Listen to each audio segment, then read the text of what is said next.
पुंडलिका वरदे हरी विठ्ठल श्री गुरु ज्ञानदेव तुकाराम पंढरीनाथ भगवान की जय राजाधिरामचंद्र भगवान की जय पवन सुत हनुमान की जय श्री गणेशाय नमः श्री सरस्वती नमः गोपाल कृष्णाय नमः जेते यथोक्त फळे समस्त प्राप्त होती जाना निश्चित अधिक माता समान जगात अन्य तारक नसेची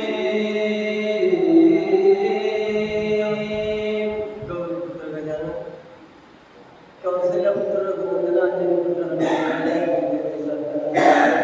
आणि या ठिकाणी वाच्य श्रुती मंडळींना साष्टांग धन्यवाद.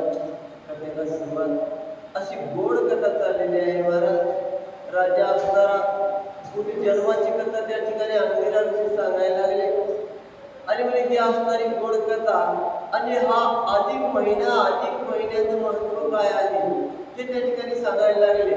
आणि हा अधिक महिना होता आणि त्या ठिकाणी वन असणार पूर्ण फुलून आलेले होतं. फळं फुले सगळं काही असणार भरभरीत होतं. अशा पद्धतीनं बोलू लागले. विंदिरे माझे पुटिले मदती जे देव्या सर्व गतीले तुझे आदि कवे श्री वाल्मिकी ऋषी दृढ धर्माती बोलत. महाराज जगाचा मालक असणारा भगवान परमात्मा लक्ष्मीला सांगायला लागले की देवी म्हणजे तू जे काही प्रश्न विचारलास ते सर्व म्हणजे मी तुला सांगितलं. पण त्या दृढधर्मा राजाने ते सगळा झालेला वृत्तांत त्या वाल्मिकी ऋषीला सांगितला. आणि म्हणजे हे वाल्मिकी ऋषी असणारे त्या राजाला काय विचारू लागले. हे महाभाग्यवंता रूपाळा तुवा माझा जो प्रश्न केला की पुरुषोत्तम माताला कवने प्रकारे सेवावे. आणि म्हणजे महाराज याच्याही पुढे असणारे वाल्मिकी ऋषी असणारे म्हणतात राजा तू म्हणजे आता तू काही प्रश्न केलास ना म्हणजे तो अतिशय उत्तम आहे. कारण काय विचारलं तर म्हणजे हा अधिक महिना म्हणजे कसा आहे आणि या अधिक महिन्याचं महत्व विचारलं. आणि अधिक महिन्यामध्ये कोणतं व्रत करावं कशा नियमानं व्रत केलं भगवंताची पूजेचं आचरण कसं केलं तर मला या ठिकाणी भगवंताची प्राप्ती होईल हा प्रश्न म्हणजे तू विचारला. पण मला प्रश्न अति सुंदर आहे. म्हणून तो संत मुनी असणारा तो महाराज काय बोलू लागला. त्यात कोणाची पूजा करावी होनती दाने कधी द्यावी होनती कर्मे आचरावी कैसा विधी इतयाचा. बरोबर महाराज संत असणारे दयाळू असतात त्या गडबड असतात महाराज. पण संताला हे सगळं काही जगामध्ये होणार दुःख पावत नाही महाराज.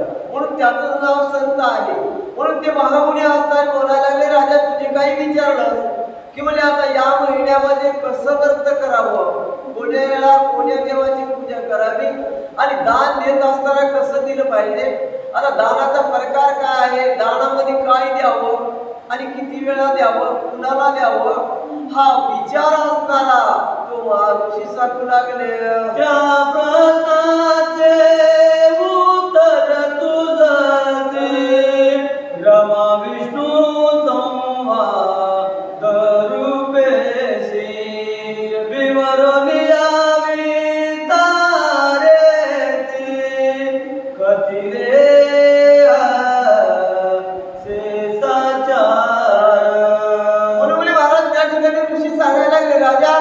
तुझे काही प्रश्न विचारला, ह्याच प्रश्नाचं उत्तर असणार आता त्या विष्णू परमात्माच्या आणि लक्ष्मी मातेच्या संवादामधून मध्ये निर्माण झालेले आहे. आणि त्या संवादामधून त्या विष्णू भगवंतांनी लक्ष्मी देवीला सांगितलं, तोच प्रकार असणारा, तेच शब्द असणारे अति अमृताप्रमाणे गोड आहेत महाराज. आणि तेच शब्द मी तुला सांगतो अशा पद्धतीने बोलू लागले. राया अधिक माझा समान काहीच नाही पावनतम दयाचा स्वामी पुरुषोत्तम म्हणून श्रेष्ठ तो म्हणून श्रेष्ठ तो आहे म्हणाले. आता त्या ठिकाणी वाल्मिकी ऋषी सारखे महात्मे असणारे बोलायला लागले, राजा आता हा सगळ्या वर्षामध्ये जे काय असणारा सर्वश्रेष्ठ म्हणजे हा अधिक महिना आहे. आणि या अधिक महिन्याचा स्वामी कोण आहे म्हणून तर पुरुषोत्तम भगवंत आहे महाराज. आणि तो पुरुषोत्तम भगवंत मध्ये सगळ्या श्रीलोक्याचा नाथ आहे महाराज. आणि त्या भगवंताची पूजा करण्याची विधी करण्याचा प्रकार प्रयत्न या महिन्यामध्ये जर केला ना तर त्या भगवंताला सगळं काही पावन होतं. म्हणून म्हणजे एवढी विधी दुसऱ्या महिन्यामध्ये केल्यावर पावन होत नाही. आणि याच महिन्यामध्ये जर या विधीचं आचरण केलं तर त्या भगवंताला पावन झाल्याशिवाय राहत नाही. म्हणून अतिशय महत्वदायी असणारा हा अधिक महिना आहे महाराज असं त्या ठिकाणी बोलू लागले. त्यात येतो व्रत करिता की अन्यायी कर्मे आचरता दुर्दक्षय होनी सर्वता इह परती सुख होया. म्हणून महाराज यह परत्री सुख होय म्हणाले. यह म्हणजे या लोकांमध्ये सुखाची प्राप्ती होते महाराज. आणि परलोकामध्ये सुद्धा स्वर्गाची सुख प्राप्ती मिळते म्हणाले. कारण या अधिक महिन्यामध्ये जर व्रताचं आचरण केलं आणि या नियमाप्रमाणे जर भगवंताची सेवा घडली ना तर म्हणजे इथंही सुखाची प्राप्ती होते राजा. आणि म्हणजे वर गेल्यावर सुद्धा सुखाची प्राप्ती होते. एवढं महत्वदायी असणार या महिन्याचं आचरण आहे असं ऋषी बोलू लागले. यास्तो सकळ नारी नर पुरुषोत्तम माता माझा रे मुक्त कर्मातून एकतरी यतोक्त कर्म कीजिए. म्हणून महाराज या ठिकाणी सांगायला लागले या महिन्यामधले एवढे नियम सांगितले, एवढं व्रत सांगितलं, पण म्हणजे या महिन्यामधल्या एका तरी नियमाचं पालन जर आपल्याकडून घडलं ना महाराज तरी भगवान परमात्मा म्हणतात सगळे दुःख असणारे जे काही दारिद्र्य आहे, रोग आहे, अनेक प्रकारच्या व्याधा आहेत, हे सर्व मला नाहीस होतं. आणि त्याच्यावर भगवंताची कृपा होते. सगळं धन द्रव्य असणारं प्राप्त होतं. एवढं सामर्थ्य, कारण एक तरी त्या ठिकाणची विधीचं आचरण केलं ना तरी सगळं काही पुण्य प्राप्त होतं असं त्या ठिकाणी बोलू लागले. ऐसे बोलो नि वाल्मिकी मुनी उगीच राहिला सताजनी श्रीधराये आनंदोनी पूजन केले तयाचे. आता एवढं महाराज त्या ठिकाणी वाल्मिकी ऋषीने सांगितलं आणि त्या ठिकाणी शांत झालेले आहे. आणि त्या ठिकाणी ऐकल्याच्या नंतर राजाला आनंद झाला महाराज. राजा असणारे सद्गत झालेले आहेत. कारण त्याला वाटलं जे काही महाराजांनी महात्म्याने सांगितलं ना ते सत्य आहे. म्हणून त्याला त्या ठिकाणी त्या शब्दाविषयी आदर वाटला, प्रेमभाव दाटून आला. कोणी हात जोडले आणि ऋषीच्या पायावर मस्तक ठेवलं आणि राजा असणारा त्या ठिकाणी काय बोलू लागला. हे स्वीकारोनी तो मुनिवर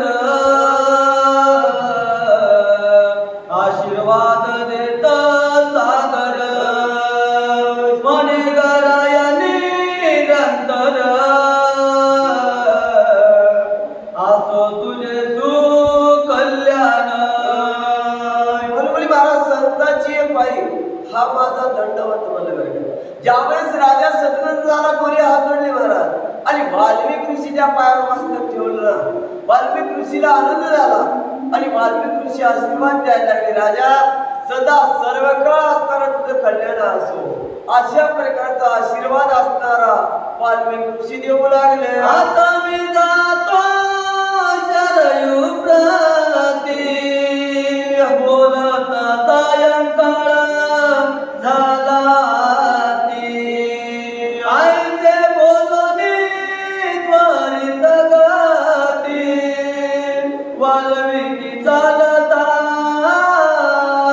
झाला.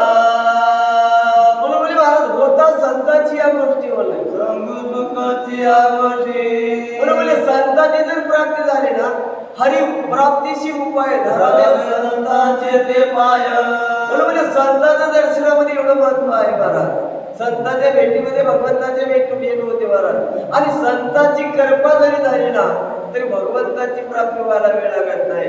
म्हणून एवढं त्या ठिकाणी राजाला वाल्मिक ऋषीने आशीर्वाद दिला आणि वाल्मिक ऋषी सांगायला लागले की आता त्या दानेरी नदीच्या पात्राकडे जाणार आहे. म्हणून त्या ठिकाणी राजाला निरोप दिला. वाल्मिक ऋषी उठून चालू लागले. राजा सद्गत झालेले आहे.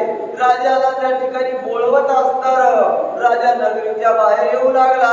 माया बोलवित राव वाहिला ग्रामसीमेपर्यंत गेला भगवंतुनीता चरणाला परत आला गृहाती. बोलबोली महाराज नम्र झाला मुलगा त्याने कोणी आता राजाकडे एवढी नम्रता होती महाराज. राजा होता त्या ठिकाणी राजाकडे काय सगळी काही सत्ता होती महाराज. पण आपल्या घरी आलेल्या अतिथी देवोभव ही आमची संस्कृती आहे महाराज. या संस्कृतीचं पालन केलं पाहिजे. म्हणून त्या ठिकाणी राजा असणारा राजा होता तरी त्या महात्म्याला पाठवत मध्ये नगरीच्या सीमेपर्यंत गेलेले आहे. सीमेपर्यंत गेले त्या ठिकाणी पुन्हा त्या ठिकाणी त्या साधूला नमस्कार केला आणि ते राजा असणारे आपल्या नगरीकडे येऊ लागले. आणि भगवंताची गुण सुंदरी प्रिय माने घे प्रिय सुंदरी या सार संसार माधरी काय की चूक बरोबर महाराज. त्या ठिकाणी राजा असणारा ऋषींना निरोप दिला आणि नंतर आपल्या राजधानीमध्ये परत आलेले आहे. राजवाड्यात आल्याच्या नंतर राजा आपल्या पत्नीला म्हणायला लागला हे प्रिये म्हणजे हा संसार असणारा हा नाशिवंत संसार आहे आणि हा देह सुद्धा नाशिवंत आहे बरं काय. देह असणारा ते काळाचं आहे महाराज आणि हे सगळं धन कुबेराचं. देह हे काळाचे धन कुबेराचे बोल हे ते मानवाचे काय आहे. म्हणून त्या ठिकाणी राजाने सांगितलं ते सगळं जे काही वैभव दिसायला लागलं ना हे मला एका दिवशी जाणार आहे. याच्यावर आपलं काही सत्ता चालणार नाही. म्हणून राजाचं मन त्या ठिकाणी उदास झालं आणि उदास वरतीनं राजा असताना आपल्या प्रियेला बोलू लागले. तैसा मिथ्या गंधर्व नगर तैसाची हा संसार सार कामादिता शत्रू क्रूर घातुक यात वसताती. म्हणून मला संसार दुःख मूळ संसार असणारा दुःखाचं मूळ आहे बरं काय. म्हणून राजाने सांगितलं हे जे काही दिसायला लागलं ना ते आपले सगळं धन द्रिवे मुलं बाळ लेकरं नातू हे सगळं म्हणे तसं स्वप्नामध्ये एकदा माणसाला वाटते महाराज. भरपूर पैसा प्राप्त झाला धन प्राप्त झाला कोणती तरी सत्ता आपल्यामध्ये आली आपल्या हातामध्ये आली असं स्वप्नामध्ये वाटतं. पण जर जीव आला ना त्या ठिकाणी काहीच राहत नाही महाराज. आपण आपल्या जागेवर असतो. म्हणून राजा बोलायला लागला हे सगळं काही म्हणजे त्या स्वप्नाप्रमाणे लटकं आहे आणि खरं जे असं तर त्या भगवंताचं चिंतन आहे असं तो राजा असणारे आपल्या पत्नीला बोलू लागले. आणि हे तो शरीर सागळे मलमूत्राची याचे भरले वात पिंड कपाचे उमाळे यात चालले आहे. बरोबर महाराज. त्या ठिकाणी राजा सांगायला लागला हे धन दिले पूर्वी होत नव्हतं आणि म्हणजे आपण सुद्धा हे कोणाला तरी देऊन जायचं आहे. आणि म्हणजे हा देह असणारा हा देह नाशिवंत म्हणून हे शरीर तर अतिशय नाशिवंत आहे. महाराज राजाने सांगितलं हे शरीर असणारं सगळं काही मळखळाने भरलेले आहे. हे शरीर एक दिवस नाश पावणार आहे. म्हणून म्हणजे आता या ठिकाणी आपण सावध झालं पाहिजे आणि म्हणजे खऱ्या भगवंताचं चिंतन केलं पाहिजे. कारण त्या भगवंताची प्राप्ती झाली तर मोक्षाची प्राप्ती होते. आणि हे सगळं जे जे काही दिसायला लागलं ना हे सगळं जे जे दिसेल ते नाशे म्हणणार दिसतं तेवढं नाचतं. म्हणून म्हणजे हे सगळं लटका आहे असं तो राजा असणारा आपल्या पत्नीला सांगू लागले. केवळ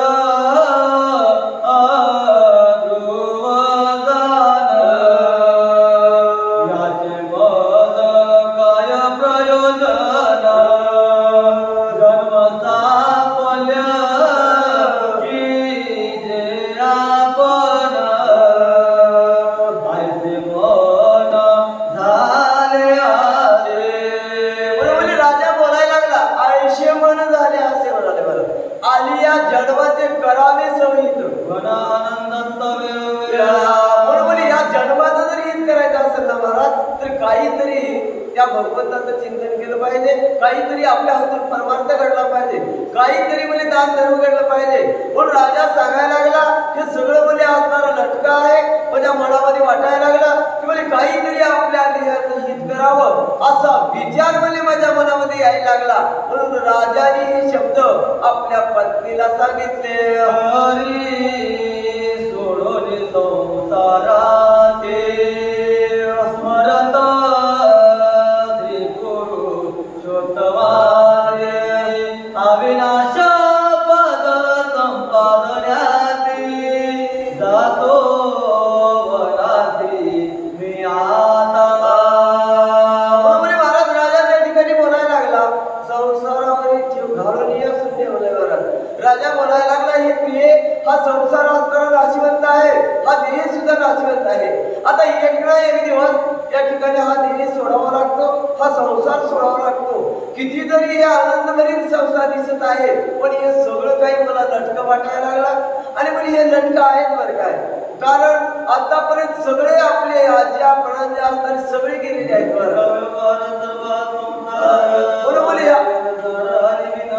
बरोबर हे वाया व्यवधान आहेत.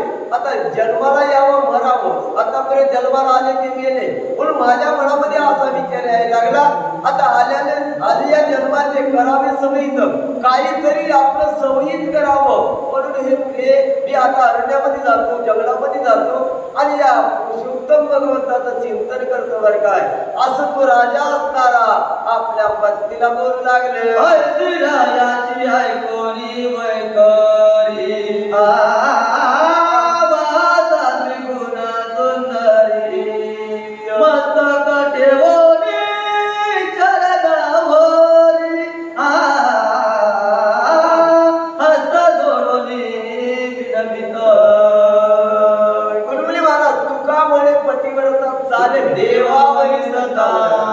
पतीच्या मता अनुसरून पतिव्रता दिल्याचं म्हणावं.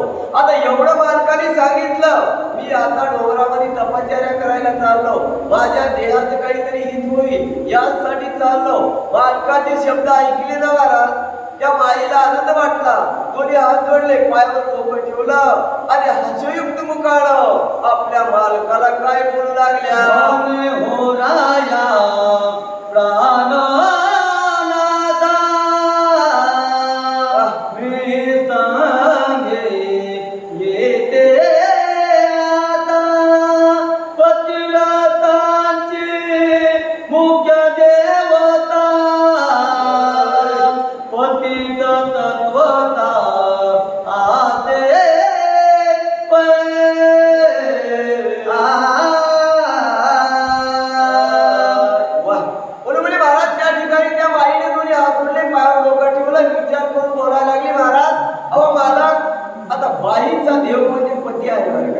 पती वाचून म्हणजे सगळे नाते कोणते आहेत ना महाराज.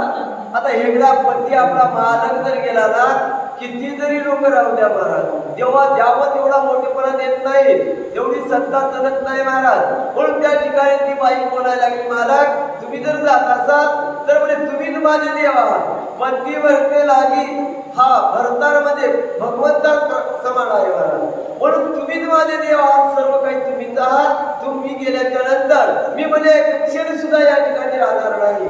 म्हणून म्हणजे मी सुद्धा तुमच्या बरोबर अरण्यामध्ये येईल, तुमच्या बरोबर तपश्चर्या करेल, सगळं काही कार्य असणार तुमच्या बरोबर करणार आहे महाराज. असं पत्नी असणारे आपल्या मालकाला बोलू लागल्या. पती वनवासा गेली यावारी, दृशाधीन जिराये घरी. ही परवेच मत शुनी पारी, होय निर्धारी सर्वथा.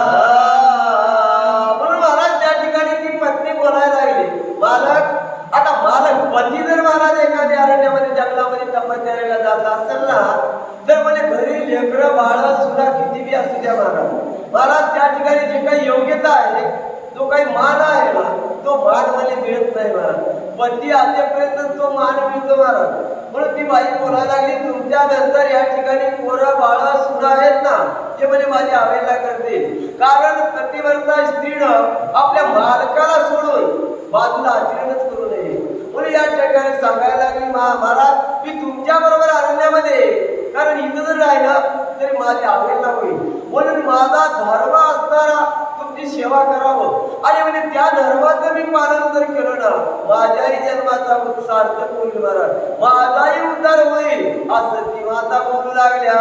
तनय बंधू आणि जना, प्रीताची देऊनी होती पोषक. आणि आम्ही दाता तो देत बसत एकाचे पाय. म्हणून म्हणजे महाराज ती बाई सांगायला लागली, महाराज आता म्हणले पतीवरती लागी भरतार प्रमाण बनले. म्हणून बोलायला लागले, महाराज तुम्ही जर या ठिकाणी गेलात ना, आता बाईचं जे काही जीवन आहे ना, मालक जर गेला ना महाराज, आता भाऊ लेकरं बाळ किती जरी लोक असले त्या ठिकाणी जेवायला 3 टाइम देतील ना, देतील, पण म्हणजे त्या ठिकाणी योग्य सन्मान देत नाहीत, योग्य असणारा आचरण त्या ठिकाणी दिल्या जात नाही महाराज. म्हणून त्या ठिकाणी बोलायला लागले, सगळे जे काही नाते होते आहेत तर म्हणजे मला कुठलंच, कारण स्त्रीला त्या ठिकाणी सुखाची प्राप्ती होत नाही महाराज. एकदा जर मालक गेला तर या ठिकाणी राहून सुख नाही. म्हणून मी काय करणार आहे, तुमच्या बरोबर मध्ये अरण्यामध्ये या ठिकाणी तपश्चर्या कराल, जेणेकरून माझ्या शरीराचाही उद्धार होईल आणि पतीची सेवा होईल. देवा एवढं म्हणजे माझं ऐका, मी सुद्धा तुमच्या बरोबर येते बोलू लागल्या. तस्मात् वर्ताति अनुसरण, वर्तनार नाही जाती कोण. ऐसे राणीचे ऐकोनी वचन,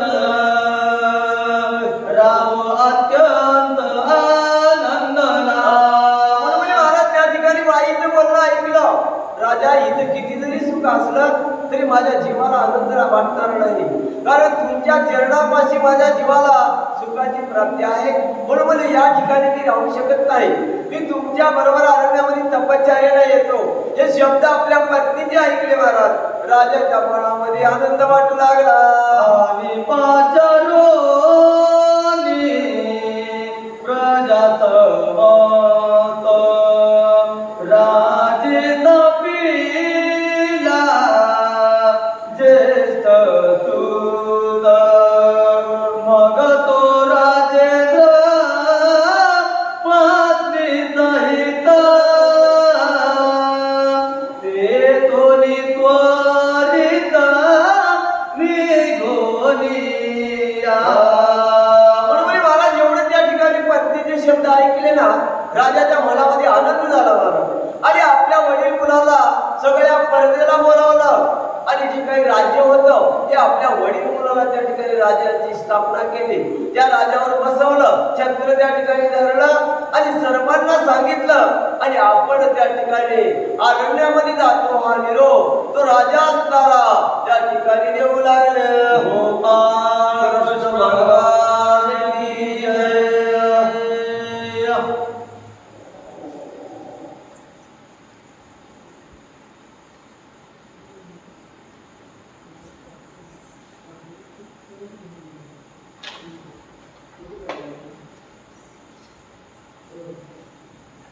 या